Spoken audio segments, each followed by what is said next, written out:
Happy Halloween, everyone. I wish I had a Halloween outfit, but I don't. I am very excited for today's IG Live.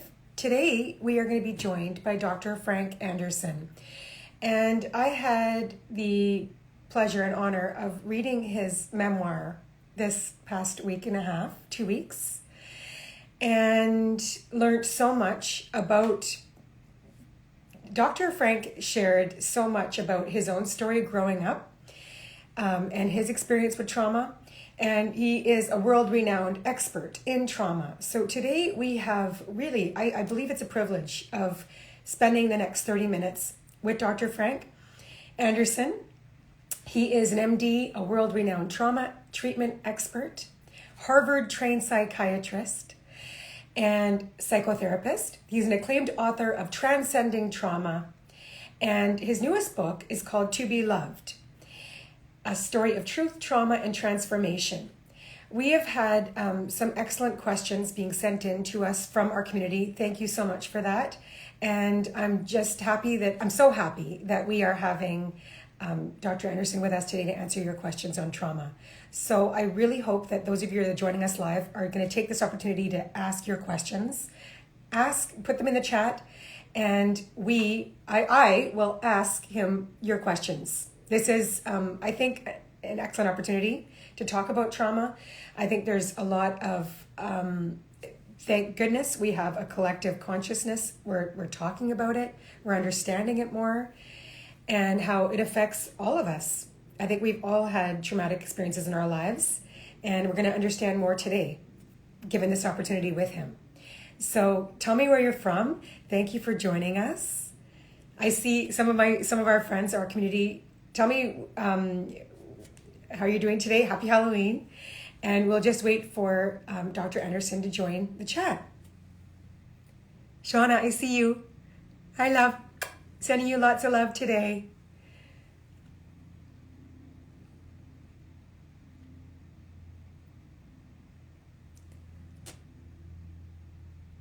Texas, living in Hawaii. Oh my goodness, we're in Hawaii. Oh, I miss you too. Oh my gosh, Todd, I love you. What are you doing today on Halloween? South Africa. Oh my goodness, that's amazing. I have a friend, Joanne, that's going to be flying to Africa tomorrow. And I would love to go to Africa one day. It's on my bucket list, trust me.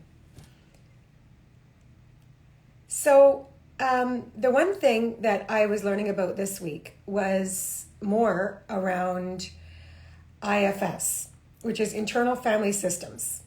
And I'm still learning and growing around that topic. And this is something that that Frank Anderson uses when he's helping his people, his clients, his patients working through trauma, is internal family systems. So I don't know if anybody that's joining us live has understanding around IFS or experience with it. Please put your comments in the chat. We're gonna learn more about that today. But if you have questions for Dr. Anderson around just anything that's going on in your life, if you want to understand more about trauma or how to heal your own trauma, I really hope that you take this opportunity to ask him questions.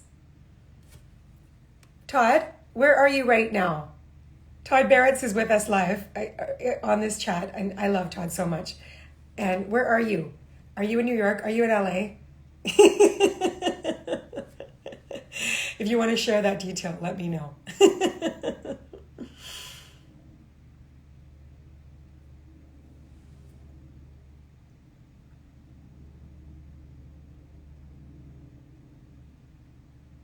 Hopefully there's not some technical difficulty, but trust me, I've run into many technical difficulties doing these lives, so I wouldn't be surprised if there's something on Dr. Anderson's side. So we have this opportunity while we're waiting to talk about our summit coming up. I know it's April, but in April, the 4th, 5th, 6th in Vancouver, we are hosting our third in-person and virtual In Bloom Summit. And we've got an incredible lineup. We've got the Gottmans, Dr. Julie and Dr. John Gottman are going to be live teaching us. So I hope that you're able to join us in Vancouver. Oh, I see Dr. Anderson. Here we go. Let's go, Frank. Let's do this. You just have to. Hi, cutie pie. Okay, here we go. Ready? Go.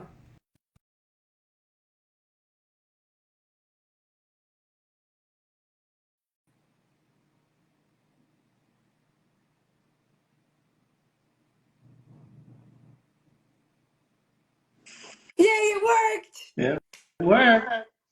How are you? I'm doing very well. How are you?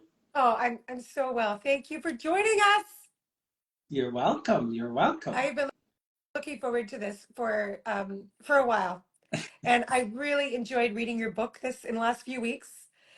And we've got some excellent questions. We're going to go through these. The time goes by so fast. Yes. So where are you right now? Good question. It depends on the day and it depends on the coast because I'm living bi-coastally right Yes. now. But today I'm in Boston, and I am home and we'll be doing trick-or-treating with my youngest later today. So I'm in Boston on the East Coast right now. Oh, How that's wonderful. Happy Halloween to you. I've got three kids myself. The middle child is I don't think she's taking a trick or treat. My oldest is way yeah. beyond that, but now they're going to parties now, you know? They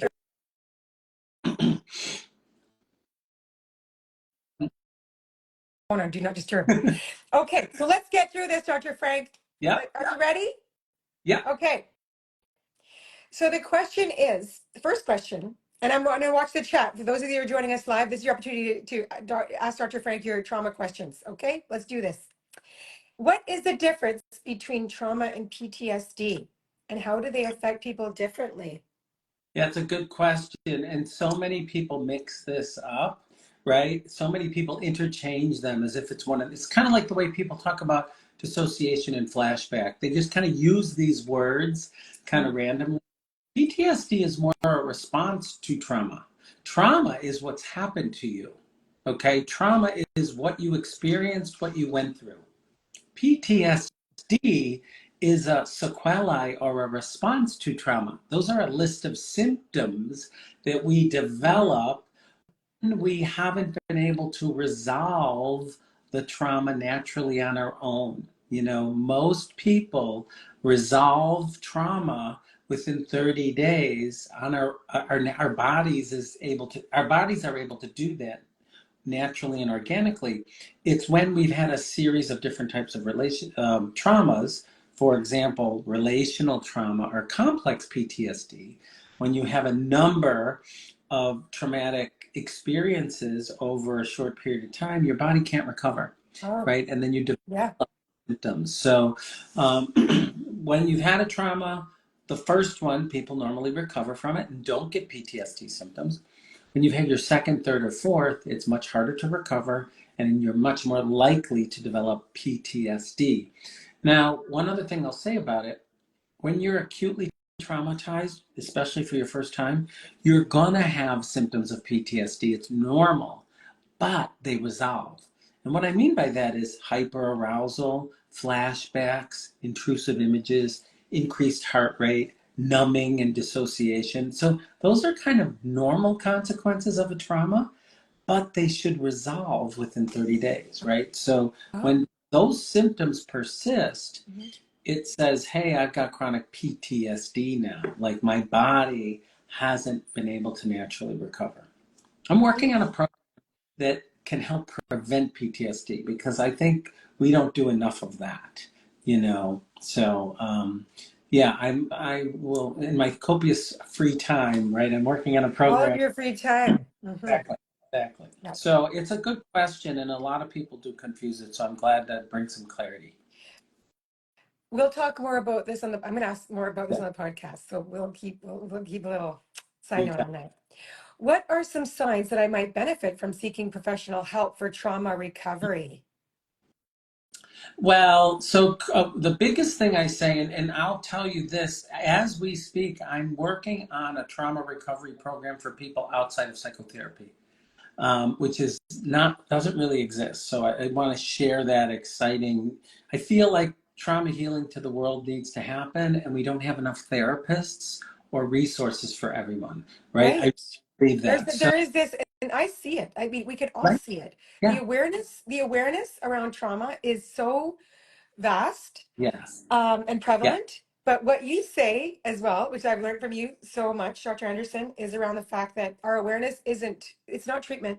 Like No. awareness is like, okay, we got it viscerally, but we're not healing the inside. Oh Yes. my So, gosh, look at that. What the heck? boy, that's a powerful statement according to the I iPhone, right? have no idea. That's AI. Isn't it Like funny that's how amazing they actually. no, it's hysterical how they do that. Well, so it's a good question. So what I like to tell people, and again, I'm trying to create a program for people outside of therapy for those who don't have the resources and can't kind of get to it. But if you're too in your trauma, in order to be able to work with trauma or work through something traumatic, you have to have the capacity to be with it, to observe it, to notice it, to not be flooded or taken over by it, right? So when you're too taken over by it, like I am my trauma, this is happening to me, when there's no differentiation between, oh, I can see that that happened at some point in my life. I have compassion for the part of me that went through that difficult moment. Like when we have that separation, then you have the capacity to work with it. Right. When you're reliving Right. it, when, You're actually in the observer yes, place rather than that's exactly. living it. So when I say when people are in observer, then they have the capacity to work through things Mhm. because they have the ability to hold compassion, hold the space, tolerate the feelings. When we get taken over, some people call that triggered, some people call that activated. When we're taken over by our trauma, we lose all capacity to do anything therapeutic. I say nothing therapeutic happens in reliving. Oh, oh, Nothing right. therapeutic happens. So You're so not when you're you're not in a place of when you're reliving something, you're not in a place of healing. no, you're not in a place of healing, and you're also Hmm. reinforcing the trauma neural networks. Every time you relive it, you reinforce the trauma neural Wow. network. So that's an indicator for people like, I'm too lost in this. I don't have perspective. I don't have the capacity to witness. Then go seek some help because, yeah, because all you're going to do is recreate and perpetuate the trauma in those situations. So that would be, like you said, that right there is a sign Yes, that this is definitely a sign that you would want to get some help. you Because got if it. you're reliving it, you're in it. You're not being able to be in the capacity of the observer. You're in it and you're perpetuating it with those Right. around you. Okay. Think about a parent, Okay. right? Parents are in there freaking out or being reactive because of their own histories. They're perpetuating their Hmm. trauma onto their kids because they're not having the capacity to hold Oh, perspective. okay. Let's just quickly, because we're going to talk about just like something you said, like that I've learned so much from you is like, if you're in hysteria, okay, if you okay, hello, we've got children, right? Like those that are parents on this can Yeah, relate. Like I've been there where I'm just yeah, like in a different level. I'm right. like losing my shit, right? And if you're in hysteria, you're in history. You're Yes, if not. it's a state You're reliving or your own crap. if it You're not. That's not what's going on with your and it child. really pisses me off that people normalize that. Yes, we all lose it. Okay, it's true. Okay, I'm not saying we're bad and wrong for losing it, but we have to take responsibility for our reactivity, and Exactly. we should not be thrusting it on our kids. Like we need many more parenting books than we need books on raising children, because raising children is about the Yes. kids, right? And it's like we have to take responsibility for our reactivity, 100%. and we share that, right? Right. And that's I really really important. appreciate that. Yeah, Oh, yeah. and I'm not here to be critical of parents. I'm just saying, when your history comes up, when it's intense, it's yours. When you have an intense reaction, it is not about your kid's bad behavior. It's about your history being activated because of what they have, because of the buttons that they have pushed in you. Like when my boys were younger and they would fight, boys fight, kids fight. I got so activated because it was terrifying for me because of my physical abuse history. So I had this Right. reactivity to stop them so that I wouldn't get activated inside, and that was wrong. And I do my best to take responsibility for that. Yeah. So how would you, Dr. Frank, how would you answer this question, which is completely related to what we were just talking about? Yeah. How can I tell if my reactions to certain situations are due to the situation or unresolved trauma? This, excuse me for always the No, really, latter. this is exactly what we're talking about. I mean, not really. There's always a grain of truth in the present, like there's always some sliver of reality that's happening now. But the big reactions are largely about the past. That's the thing. My kids Mhm. were fighting. They shouldn't be doing that. It is my job to teach them. Okay. So there is something happening. It's not like it's Yes, it's not like random. you're walking through, right? Yeah. You know what I mean? So there is a sliver of reality, but the way we are in relationship to it is the big key. Like I can tell you now, I had such a hard time with anger because of my own trauma history. And boy, raising teenage boys was like, anger was like what they did for a living. Right?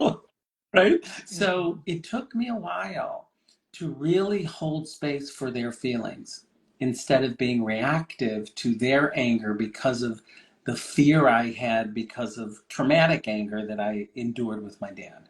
Do you know what I mean? Yes. So differentiation of, hey, this is a 16-year-old kid who's having another meltdown. You hold steady space for him so he knows that there's somebody here who can tolerate his feelings, which is very different than stop that. That's so disrespectful. You're grounded. I'm taking away your phone. Yeah. So it was really powerful for me to learn how to be with anger and not confusing it with abuse, because abuse is often, anger is so often used in abusive situations, and so they get confused.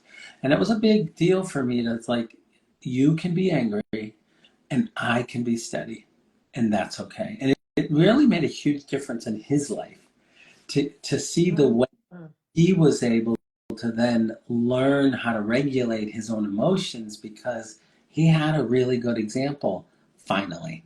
Do you know what I mean? Because Great. I was able to my husband would say stuff like, you're just perpetuating it. You're letting him know that he can get away with it.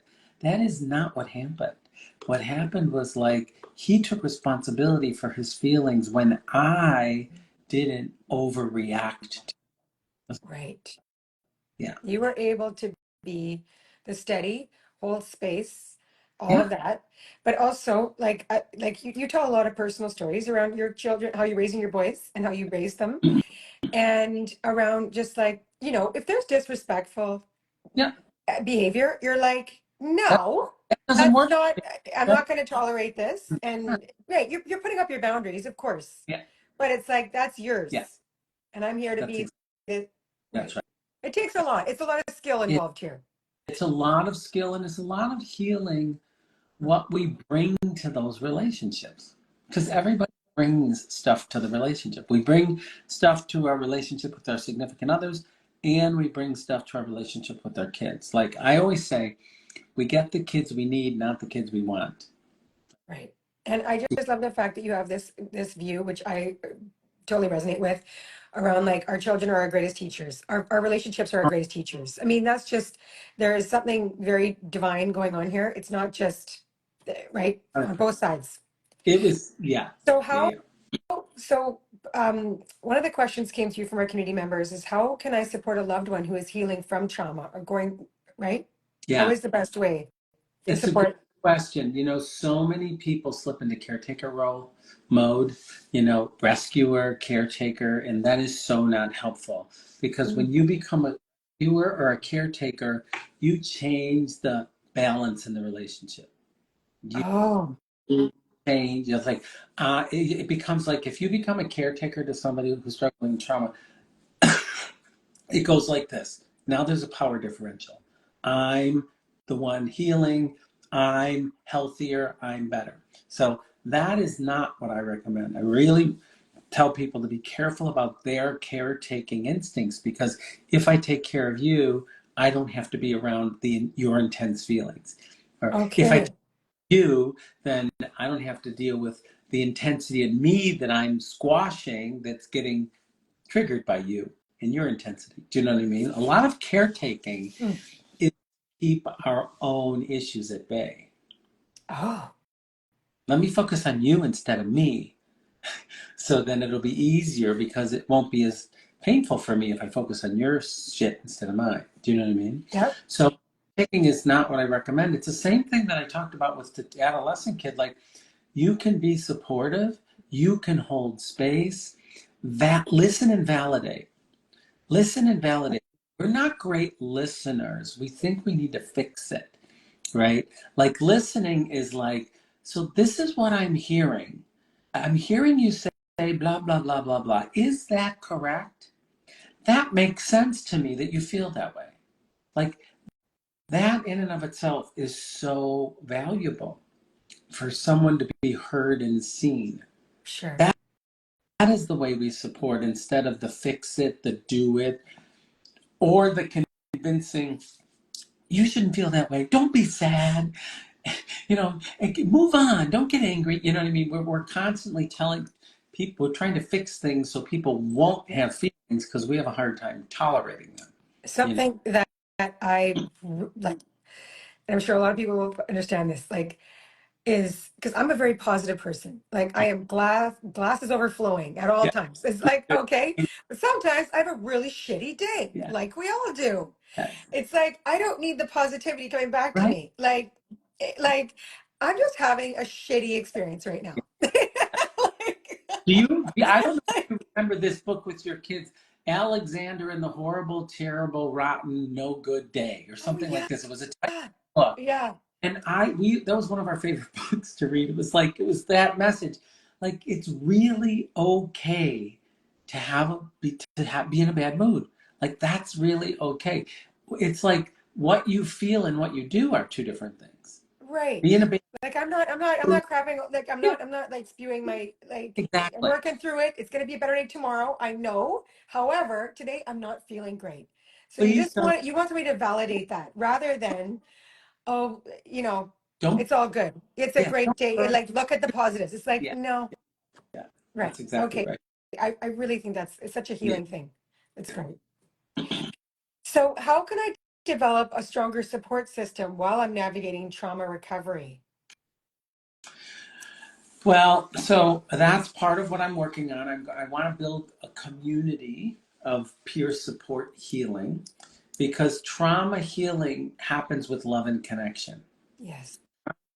Healing does not happen in isolation or alone. And it also doesn't happen only in a therapist's office. I'm sorry to say that. No. Like, you're with us 50 minutes a week, right? That's helpful. And there's so much healing to be done outside the office. So, it's interesting. It requires the consciousness of finding safe connections.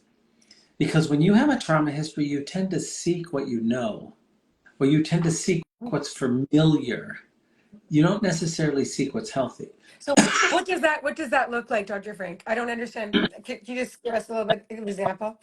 I'll give you a personal example. So, I've been working through some kind of difficult relationships with men in my life in this way. And, it's no small surprise, because I grew up with a kind of a violent father, that I was attracting people who were not so kind. Oh, It was kind of, really? yeah, you know what I mean? And so I've had this awareness, like, why am I drawn to people like this? Hmm. Like, why am I drawn to this person? So I had that curiosity, like, what? There's a pattern here. What's going on? Mhm. It was interesting. It hit me on my run today.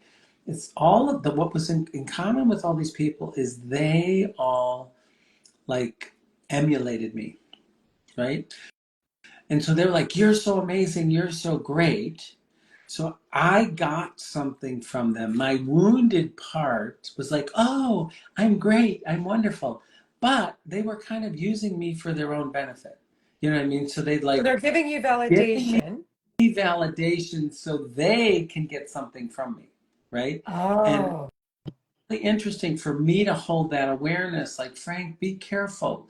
Just because somebody's like, oh my God, you're Frank Anderson, that is a hook for you. And you have blinders on as to whether that's a good connection or not. So holding that awareness, because we do unconsciously seek what we're trying to heal. I know. It's just that right there is such a mind F. Like, like, Yeah. oh, like I just, So it's I having that trustfully believe, I awareness. think I know it, but it's just like, it just doesn't make It's sense. having that curiosity. It's like, why am I drawn to this? What is it about this person? What are they doing? What are they doing in regards to my history? Right? And so when you have an awareness, you can do things differently. You can make different decisions. So Right. you want to be a little bit more conscious and more deliberate about the connections you make, not just this automatic, oh, this Oh, feels yeah. good. Oh, this is fun. You got to dig a little deeper. Like, is this a replay of my history? Am I trying to fix my past in this relationship? Or is this someone who truly feels safe and Right. I can be vulnerable with? Because we do need connection and community in order to heal. Yeah. I really like it's just such a, it's such a vulnerable, like true, real, like this is, listen, Frank, I really appreciate you because the fact that you've got like decades of, you're so educated and you're an expert in this, but you're so real about your own experience. And like, you're like, you're on a run today and you're learning about like, oh, this guy's not good. Now. Like, this is the real, this is life, This is you know? the way it works, Yeah. 100%. We're But never, you also say this, you say that, which I believe to be true. It's like we're relearning the lessons, but from a different perspective each time, yes, right? yes, So our learning is not going to go away. It's like our trauma is here, yes. right? I used to have this fantasy that I would be healed. Like, what does that mean, right? It doesn't mean anything much to me anymore because it's like there's no. I used to even teach permanent healing. I used to say those words, permanent healing of emotional wounding. I don't believe that anymore. I really don't. I believe that each time we heal a layer, we elevate ourselves and we start operating in a different vibration. And then Right. something will come up again, even around the same wound, and we recover quicker, we learn something different, and we elevate to a new level. Like, it's kind of an evolution of healing, is the way that I think about it. The evolution of healing as opposed to permanent healing, right? It's never done, but Totally. we're also not back at square one either. You know, we don't go back. We kind of are at a different place and we learn something different and we experience the trauma from a different place because we're in a different place now. That's kind of the way I see it. Oh, it's so great. So we have time for one more question. Yeah. So actually, I just wanted, we only have a couple minutes. So you've got your Trauma Institute, your book is your To Be Loved. Let's just talk about you for the last, like, 90 seconds, please. Okay. Yeah, I've got, and I also have another company, like, as if I'm not busy enough, Trauma Informed Media.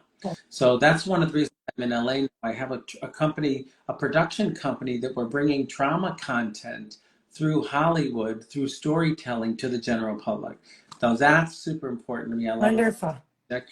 Actually, my book, my memoir, To Be Loved, is going to be turned into a movie. So I'm super Oh excited about that. my That's gosh. amazing. That's amazing. And as I said, I'm also creating a new program, a different way for trauma healing to happen outside of therapy, where the onus of control is back into the client, not the therapist. Too many therapists or coaches are in charge of the healing. And I'm saying, let's bring the locus of control back to the client. Let them determine their healing journey. So I'm creating a program around that. People will see that coming out soon. And then the Trauma Institute is kind of an integrated center Mhm. where clinicians can learn how to integrate trauma treatment, not just one model, all of them. Exactly. So EMDR, IFS, all of all of it, it. they're all Yes. different ways, and I Yeah. think each therapist needs to be um, equipped with all models, not just one. Yeah.